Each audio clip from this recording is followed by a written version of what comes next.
진화론을 말하는 사람들은 이 노아의 홍수에 대한 이야기를 인정하지 않습니다. 왜냐하면 그 과학자들이 보는 이 지구의 역사는 이렇게 갑자기 무슨 일이 있어서 홍수가 생기고 갑자기 지표면에 변화가 있는 이런 격변 같은 것들은 있을 수가 없다. 역사를 들여다볼 때 우리 지구상에 있는 모든 것들은 서서히 시간을 두고 조금씩 변해져 왔다라는 점진설이라고 하는 학설을 주장합니다. 그렇기 때문에 오늘날의 돌을 연구하고 오늘날의 흙을 연구하고 오늘날의 바다를 연구하면 현대 지질학에 관한 관찰을 통해서 역사를 바라볼 수 있고 과거에 대한 모든 것들을 밝혀낼 수가 있다라고 말하는 사람들이 바로 그런 진화론을 신봉하는 과학자들의 이야기입니다. 그래서 이제 이 노아의 홍수와 같은 것은 세계적으로 갑자기 홍수가 나고 갑자기 지어져 있던 모든 것들이 변화되는 이런 대격변은 있을 수가 없다라고 인정하지 못하는 것입니다. 그런데 비해서 창조론자라고 하는 창조 과학을 믿는 사람들은 이렇게 우리 인류 역사상 격변이 있었다라는 소위 격변설이라고 하는 것을 주장합니다. 과거 어느 한 시점에 대격변이 일어나서 이제까지 있었던 모든 산이 다 무너지고 이제까지 있었던 모든 바다가 다 뒤집어지고 인류에 있는 모든 역사가 한 번 완전히 뒤바뀌어지는 상태가 됐다라고 주장하는데 그것이 바로 오늘 우리가 같이 생각해 보려고 하는 노아 시대의 노아의 홍수 사건을 말하는 것입니다. 노아의 홍수 사건이라고 하는 것은 이렇게 우리의 믿음으로서 성경을 통해서 살펴볼 수 있는 이야기에 머물지 않고 이것 때문에 과학의 입장이 바뀌어지는 진화론과 창조론의 대결이 이루어지는 장이 되었고 또 이것이 과연 성경 속에 들어가 있는 이야기가 사실일까 또는 사실이 아닐까 하는 문제가 서로 아주 격한 대립을 이루는 대결장이 된 사건 가운데 하나입니다. 예수님께서는 이 노아의 사건에 대해서 우리에게 말씀하시기를 특별히 이 사건이 역사적으로 있었던 사실이다 또는 그렇지 않다 하는 것보다는 조금 다른 시각에서 접근하시면서 이 노아의 시대에 있었던 사람들의 모습을 너희가 다시 한번 살펴보고 이 종말 마지막 시대가 되면 노아가 살았던 시대에 있었던 사람들의 삶의 모습이 다시 한번 또 재현되게 되는데 이렇게 노아 홍수 때 있었던 사람처럼 전혀 하나님의 말씀에 무관심하고 전혀 영적인 일에 무관심한 채 세상에 빠져 죄악이 관영한 시대가 다시 오게 될 것이고 그것이 인류의 종말을 맞이하는 시대가 될 것이다 라는 말씀을 경고해 주신 적이 있습니다.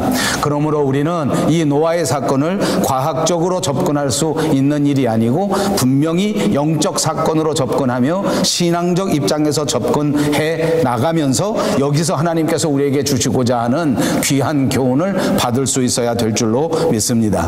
이제 오늘 본문은 이 히브리서가 우리에게 소개하는 믿음의 영웅 가운데 세 번째 사람 노아에 관한 이야기를 소개하고 있습니다. 과연 노아는 어떤 사람이었고 과연 노아는 어떤 믿음을 가진 사람이었는가 하는 것을 살펴보시면서 오늘도 저와 여러분에게 큰 은혜가 넘쳐나시기를 주님의 이름으로 축복합니다.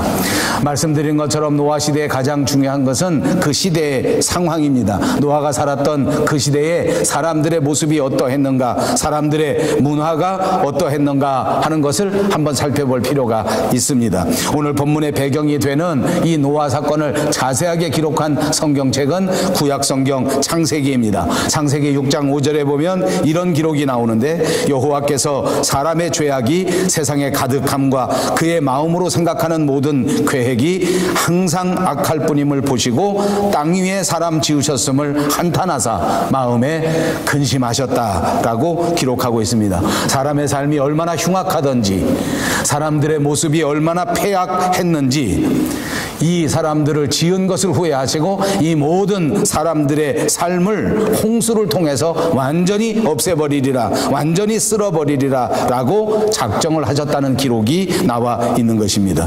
도저히 회복이 불가능한 상태, 사람들의 타락, 사람들의 죄악이 얼마나 심각했던지 다시 고쳐 쓸 수조차 없는 상황에 빠졌다라고 말하는 것입니다.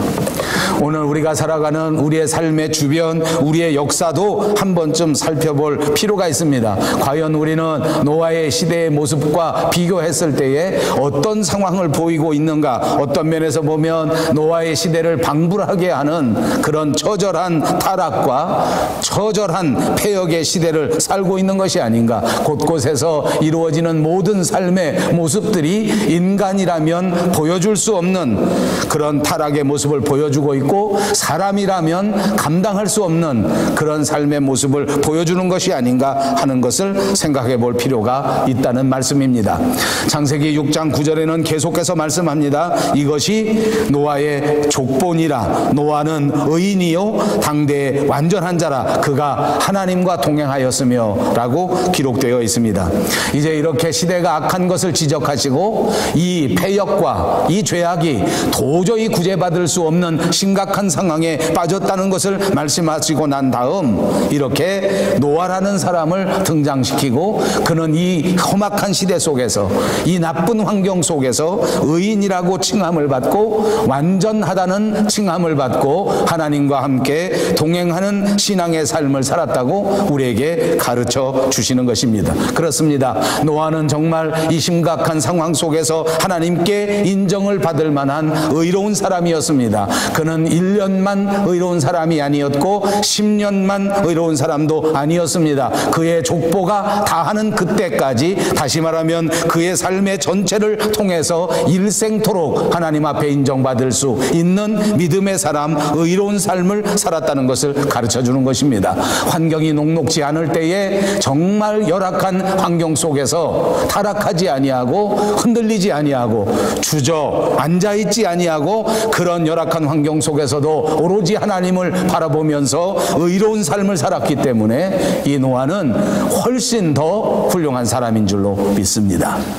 여러분, 우리도 어려운 환경이지만, 우리도 주변의 상황은 그렇게 녹록하지 않지만, 오늘 우리에게 주신 이 아름다운 믿음의 보배로운 믿음을 절대 까먹지 마시고, 흔들리지 마시고, 빼앗기지 마시고, 하나님 앞에 일생토록 의로운 자라 하는 칭함을 받을 수 있는 여러분 모두가 되시기를 주님의 이름으로 축복합니다. 여기에 의인이란 말은 우리가 새겨 들어야 할 말 가운데 하나입니다. 아무런 흠도 찾을 수 없고 아무런 약점도 찾을 수 없다는 말은 아닐 것입니다. 의롭고 정직해서 하나님 앞에 덕이 있는 사람을 가리켜 의로운 사람이라고 불렀을 것이란 말입니다.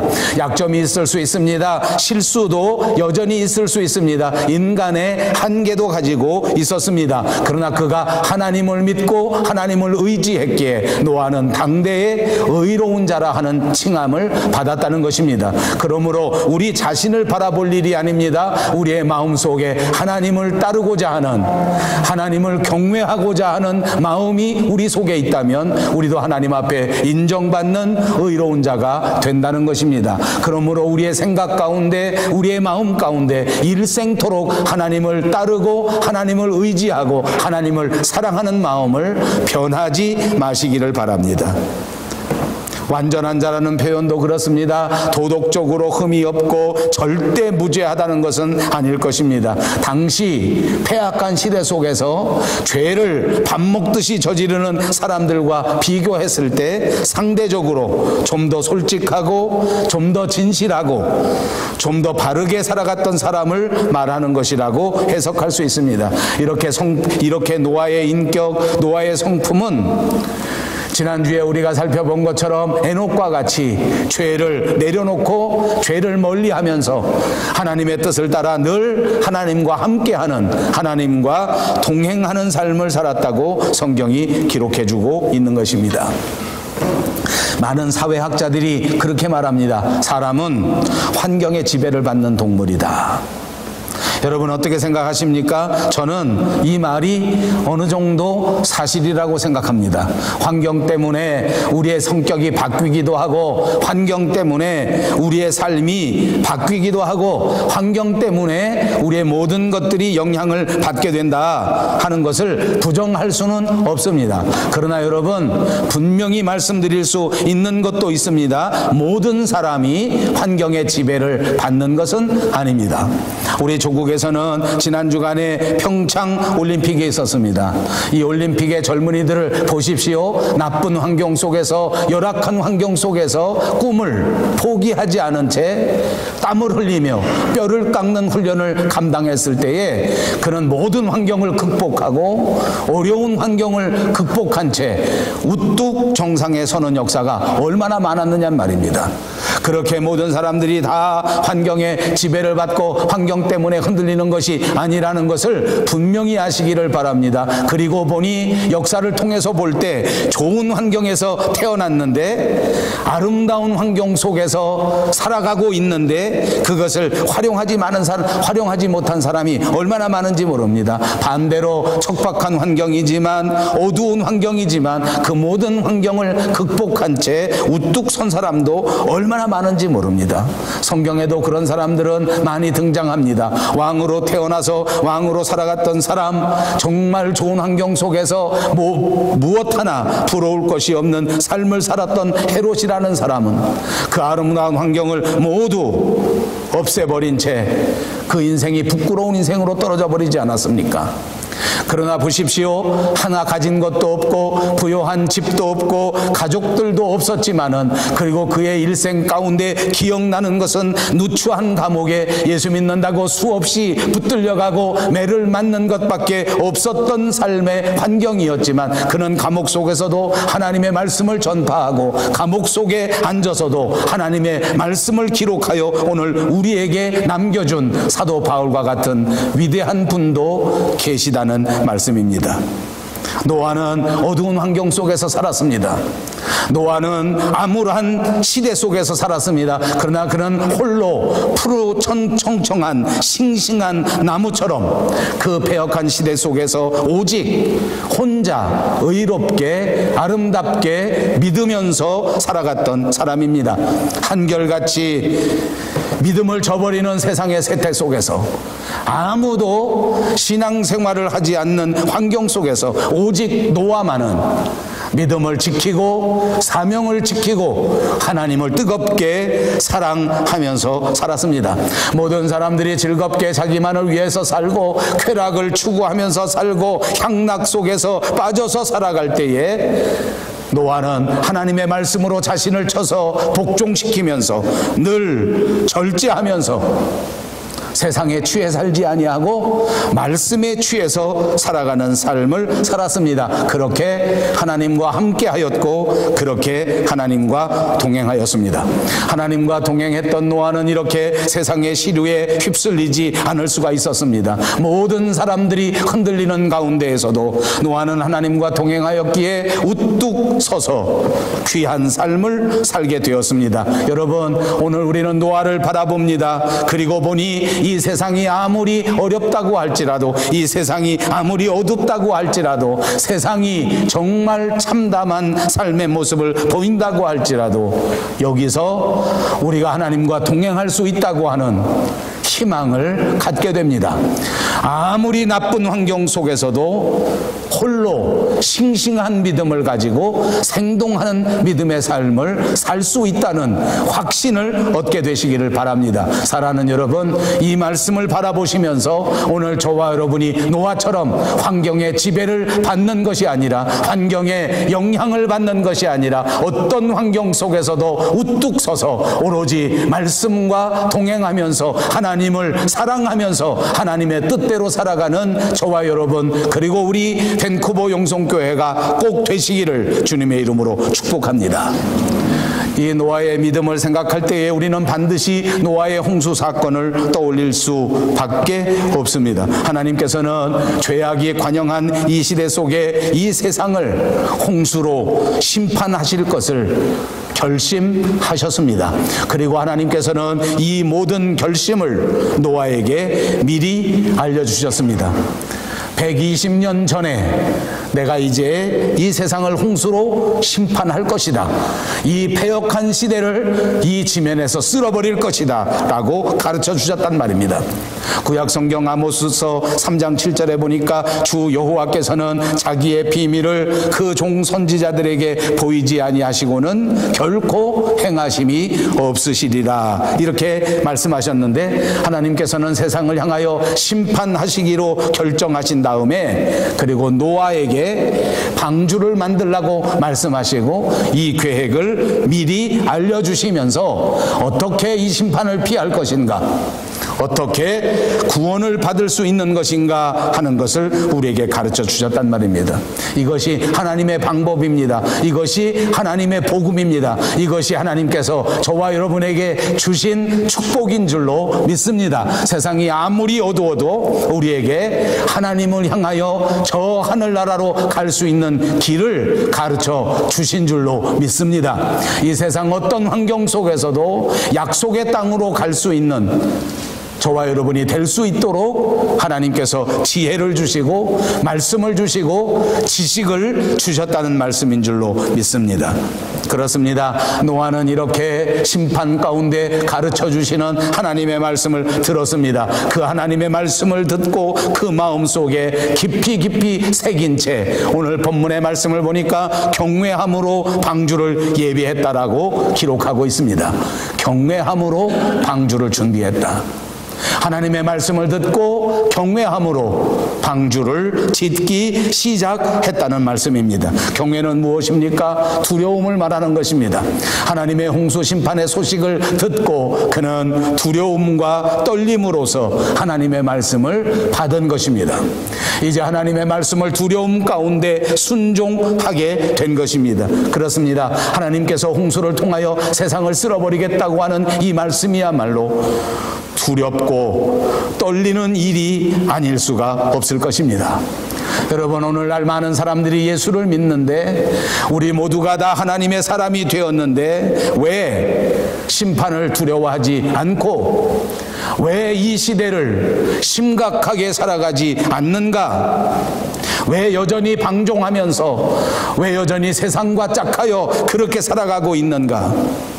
하나님의 말씀을 진실로 경외함으로 받아들이지 않기 때문입니다. 하나님의 홍수의 심판의 사건을 두려움으로 받아들이지 않기 때문입니다. 소돔과 고모라를 온통 멸하시겠다고 하는 하나님의 심판의 경고의 말씀을 듣고도 이것이 농담이겠거니 하면서 껄껄 웃어버린 롯의 사위들과 다를 바가 없는 일입니다. 여러분, 안타깝지만 저와 여러분 가운데에도 이런 사람들이 많습니다. 하나님께서 주시는 이 안타까운 경고의 말씀을 너무나 쉽게 지나쳐버립니다. 말씀을 들었지만 마음의 감동을 받았지만 그럼에도 불구하고 너무 쉽게 이 모든 감동을, 이 모든 말씀을 흘려버리고 있다는 말입니다. 그러므로 지금 이 순간 우리는 다시 꼼꼼하게 우리 스스로를 점검해 보아야 합니다. 내게 주신 하나님의 약속의 말씀, 오늘 마치 노아에게 찾아오셔서 120년 후에 이 세상에 엄청난 심판의 역사가 있을 것이라고 말씀하시면서 너는 지금부터 내 말에 순종하여 이 모든 종말을 준비해야 될 것이다. 이 모든 삶의 형편 속에서 구원의 삶을 예비하여야 할 것이다 라는 말씀을 절대 흘려보내지 말고 마음에 간직할 수 있는 노아와 같은 믿음이 저와 여러분에게 있어야 한다, 그 말입니다. 여러분, 그렇습니다. 믿을 수 없는 일입니다. 또 경험도 없는 일입니다. 여러분, 노아는 배를 만들 수 있는 그런 환경에서 자라난 사람이 아닙니다. 직업이 무슨 선원이나 무슨 어부나 이런 사람도 절대 아닙니다. 바닷가에 살아보지도 못했습니다. 홍수가 무엇인지 역사 속에 한 번도 경험해 본 적이 없습니다. 하나님의 말씀을 들었지만 하나님의 말씀을 알 수 있는 상황이 아니었습니다. 그런데도 불구하고 노아는 하나님의 말씀을 듣자마자 경험도 없는 방주를, 계획도 없는 방주를, 확신도 없는 방주 만들기를 믿음으로 시작했다는 것입니다. 하늘이라도 어제처럼 눈이 펑펑 내려주면, 이게 심해지면 눈 속에 다 빠져 죽겠구나. 이게 비로 다 내려버리면 우리 집이 다 무너질 수도 있겠구나. 이렇게 예측이라도 해볼 터인데 날씨는 한 번도 흐려본 적이 없습니다. 맑은 하늘, 좋은 날씨에서 노아는 방주를 만들기 시작했습니다. 사람들이 수군거립니다. 뭐 하는 짓인가? 저 사람이 지금 무엇 하는 것인가? 방주가 뭔지나 알고 저렇게 하는가? 제가 미리 말씀드리지 않았습니까? 방주가 뭔지 노아는 모릅니다. 방주가 왜 필요한지도 몰랐습니다. 여러분, 속지 마십시오. 우리가 신앙생활 하다 보면 옆에 있는 사람이 우리에게 매일 그렇게 말을 합니다. 네가 천국 있는 걸 분명히 아냐? 네가 하나님 있는 걸 분명히 아냐? 예, 우리는 믿음으로 분명히 알고 있습니다. 그러나 조금만 모르면 흔들리기 쉽습니다. 여러분, 몰라도 괜찮습니다. 노아는 아무것도 몰랐지만, 아무 경험도 없었지만 하나님이 말씀하시니 믿었단 말입니다. 저와 여러분에게 이런 믿음이 있으시기를 주님의 이름으로 축복합니다. 성경이 말씀하시니 믿으면 됩니다. 성경에 있는 말씀이니까 그냥 받아들이면 됩니다. 성경에서 우리를 보고 거룩하라고 말씀하셨으니까 나는 지금부터 120년 동안 계속해서 거룩을 향하여 한 걸음 한 걸음 걸어가리라 결심하시는 여러분들이 꼭 되시기를 바랍니다. 얼마나 불합리한지 모릅니다. 얼마나 비이성적인지 모릅니다. 자기는 겪어보지도 못하고 자기는 알지도 못하는 홍수 심판을 그는 전해야만 했던 것입니다. 사람들은 깔보기 시작합니다. 사람들은 조소하기 시작합니다. 사람들은 이제 배척하기 시작합니다. 뭐 요즘 할 수 있는 모든 말을 다 하지 않겠습니까? 저 사람 드디어 미쳤다. 치매가 빨리 왔다. 저 사람은 이제 보니 광신자다. 도대체 아무것도 모르고 아무 경험도 없는 믿음을 가진 사람, 저 사람 가까이 있다간 나까지 큰일 나겠다. 온갖 욕설, 별별 욕설을 다 들었을 것이라고 예측해 볼 수 있습니다. 어떻게 이런 상황 속에서 노아가 계속해서 이 방주를 만들 수 있었을까? 여러분, 저는 이 설교를 준비하면서 하나님 앞에 얼마나 위로가 되는지 모릅니다. 저는 물론 노아와 같은 이런 열악한 환경이 아닙니다. 저는 목회하면서 이렇게 노아처럼 어려운 형편 속에서 목회하지도 않았습니다.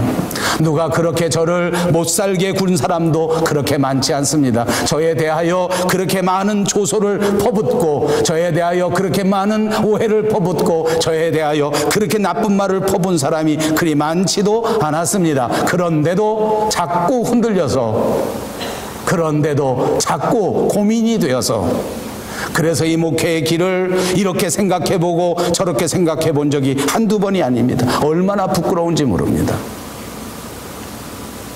그런데 노아는 정말 이 어려운 형편 속에서 하루 이틀도 아니고 한 달, 두 달도 아니고 1년, 2년도 아니고 10년, 20년도 아니고 성경의 역사를 보니까 120년 동안 계속 하나님의 말씀을 순종했단 말입니다. 여기 여러분, 예수를 믿은 지 20년 되고 30년 되고 40년 되신 분들 있습니까? 아니요, 120년 동안 그 뜨거운 첫사랑을 변치 마시기 바랍니다. 아니, 주님 만나는 그날까지 생동하는 믿음으로 뜨거운 사랑으로 주님 앞에 떳떳이 설 수 있는 여러분들이 꼭 되시기를 바랍니다. 어떻게 노아가 이렇게 했을까요? 히브리서를 강의하는 모든 질문 그리고 똑같은 대답입니다. 어떻게 노아는 이렇게 할 수 있었을까? 그에게 믿음이 있었기 때문입니다. 그래서 오늘 저와 여러분에게 가장 필요한 것은 바로 믿음입니다. 오늘 이 시간에 하나님이 주시는 믿음 충만하시기를 바랍니다. 믿음 때문에 방주를 짓기 시작했습니다. 믿음 때문에 계속해서 그 모든 반대를 극복할 수 있었습니다. 믿음 때문에 사람들이 수군거리는 모든 조소와 모든 오해를 떳떳하게 견딜 수 있었습니다. 이는 보통의 일이 아닙니다. 노아가 배를 짓는 일은 하루 이틀에 된 일도 아니지 않습니까? 이 모든 상황 속에서 믿음이 있었기에 노아는 이 방주를 계속해서 지을 수 있었습니다. 자, 이제 노아는 방주를 거의 다 지었습니다. 마지막 일주일만 지나면 이 방주가 완성되는 시점이 되었습니다. 하나님께서는 노아에게 다시 한번 말씀합니다. 이제 이 방주 안으로 들어가라. 하나님의 말씀을 듣고 노아는 방주 안에 들어갑니다. 그때 노아의 방주에 들어간 사람들은 노아의 가족들입니다. 아내도 자식들도 노아의 말을 듣고 들어갑니다. 얼마나 감동적인 일인지 모릅니다. 평소 아버지로서 보여줬던 믿음의 모본이 오늘 결정적으로 드러나는 것입니다. 아내도 노아를 따라 들어갔습니다. 아이들도 노아를 따라 들어갔습니다. 믿음이 주는 권위인 줄로 믿습니다.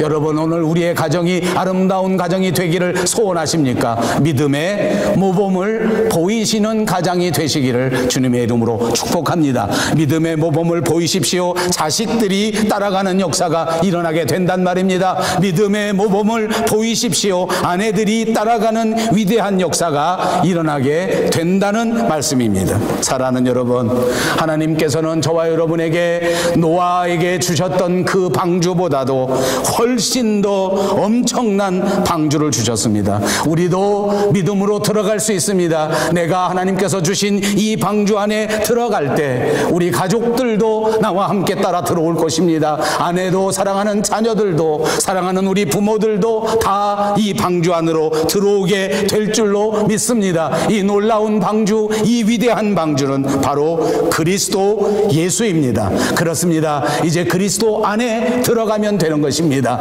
그리스도라고 하는 방주 안에 들어갈 때에 모든 가족이 구원을 받는 이 엄청난 역사가 이루어지게 되는 것입니다. 사도 바울은 이 땅 위에서 사역하는 삶의 모든 고백마다 이 단어를 썼습니다. 주 안에, 그리스도 안에, in Christ. 그렇습니다. 예수 안에 있으면 결코 정죄함이 없는 줄로 믿습니다. 누구든지 그리스도 안에 있으면 새로운 피조물이 되는 줄로 믿습니다. 그리스도 안에는 죄 사함이 있습니다. 그리스도 안에 영원한 삶, 영생이 있는 줄로 믿습니다. 그리고 그리스도 안에 있으면 영광스러운 삶을 살게 되고 하늘나라의 위대한 영광의 기업을 받게 되는 줄로 믿습니다. 그러므로 우리에게 주어진 새로운 방주는 바로 예수 그리스도입니다. 주님은 우리에게 정말 중대한 말씀을 주셨습니다. 노아의 때와 같이 인자의 임함도 그러하리라. 홍수 전에 노아가 방주에 들어가는 날까지 사람들이 먹고 마시고 장가들고 시집가고 있으면서 홍수가 나서 저희를 다 멸하기까지 깨닫지 못하였으니 인자가 임하는 그때에도 이와 같으리라. 주님이 다시 오시는 그때도 이와 같을 것이다. 여러분, 이 말도 오해 없이 들으십시오. 우리가 살아가는 이 세상에 먹지도 말고 마시지도 말라는 말이 결코 아닙니다. 우리가 살아가는 동안 장가도 가지 말고 시집도 가지 말라는 말이 아니지 않습니까? 문제는 이런 일에만 도취해서, 이런 세상 일에만 빠져서 하나님의 말씀은 듣지도 못하고 하나님의 심판의 발자국 소리는 듣지도 못하는 어린 어리석은 인생들을 깨우쳐주는 말씀이란 말입니다. 하나님의 말씀을 들을 수 있는 귀가 없어진 채 오로지 세상에서만 빠져 사는 인생의 불쌍한 모습을 지적해 주는 것입니다. 여러분, 그렇지 않습니까? 오늘날 이 세상에 살아가는 사람들이 얼마나 세상에 빠져서, 얼마나 세상에 도취해서 하나님의 말씀에 대하여는 관심을 두지 않고 영적인 일에는 관심을 상실해버리고 있다고 말입니다. 다시 한번 말씀드립니다. 오늘 저와 여러분, 이 현대인들의 가장 무서운 병, 그것은 암이 아닙니다. 치매도 아닙니다. 에이즈도 아닙니다. 오로지 영적인 무관심입니다. 믿음이 없는 것, 가장 무시무시한 질병이라는 사실을 깨달으십시오. 하나님께 대한 관심이 없어지면 심판에 대한 관심도 없어지게 됩니다. 심판에 대한 관심이 없어지면 오늘 이렇게 지적된 대로 마지막 그때에 노아와는 아무 상관이 없는 그 엄청난 심판에 빠져 들어갈 수밖에 없는 것입니다. 우리는 어떻습니까? 우리는 매일매일 살아가면서 하나님의 말씀을 귀 기울여 듣고 있느냐 묻고 있는 것입니다. 내가 지금도 고민하고 고심하고 가장 큰 관심을 가지고 있는 것은 과연 영적인 문제입니까? 아니면 육체적인 문제입니까? 여러분, 하나님께서 주시는 세미한 음성을 매일매일 듣고 계십니까? 예배 때마다 여러분에게 안타까이 외치는 주님의 구원의 음성을 듣고 있습니까? 산자와 죽은 자를 심판하러 오실 그 예수 그리스도의 발자국 소리를 듣고 있느냐 그 말입니다. 오늘 이 엄중한 시대 속에 과연 나는 그리스도 안에 들어와 있는가 점검해 보시기 바랍니다. 오해하지 마십시오. 예배당 안에 들어와 있다고 해서 그것이 곧 in Christ가 되었다는 것은 아닙니다. 우리가 예수 안에 들어왔다고 하는 말은 이제 나 자신은 죄와 허물에 대하여 죽고 내 마음속에 예수 그리스도를 영접하여 내가 예수 안에, 예수 그리스도가 내 안에 들어와 있는 상태를 말하는 것입니다. 내가 예수님을 영접하여 내 인생의 주인으로 모셔드린 상태를 말하는 것입니다. 여러분, 이렇게 예수님을 영접하시고 예수님 안에 들어와 계시는가를 꼭 점검해 보시고 혹시 조금이라도 이탈했다면 빨리 제자리로 돌아오시기를 바랍니다. 그것으로 끝이 아닙니다. 오늘 노아의 가족이 온전히 방주에 들어갔던 이 역사를 바라보면서 오늘 나만 들어갈 일이 아닙니다. 이 예수 안에는 내 가족들이 같이 들어가야 합니다. 안타깝게도 내 가족들 가운데 아직도 이 엄중한 심판의 경고를 롯의 사위처럼 농담으로 들어넘기는, 우습게 들어넘기는 사람들이 내 가족들 가운데 있지 않는가 생각해 보십시오. 그 사람들을 빨리 그리스도 안으로 데리고 들어와야 한단 말입니다. 우리에게 주신 아름다운 방주, 가장 안전한 피난처 예수 그리스도라고 하는 새로운 방주 안에 여러분들도 들어가시고 여러분들의 가족들도 모두 다 데리고 들어가실 수 있는 여러분들이 되시기를 주님의 이름으로 축복합니다. 우리 교회도 온전히 그리스도 안에, 방주 안에 들어가는 교회가 되시기를 주님의 이름으로 축복합니다. 기도하겠습니다.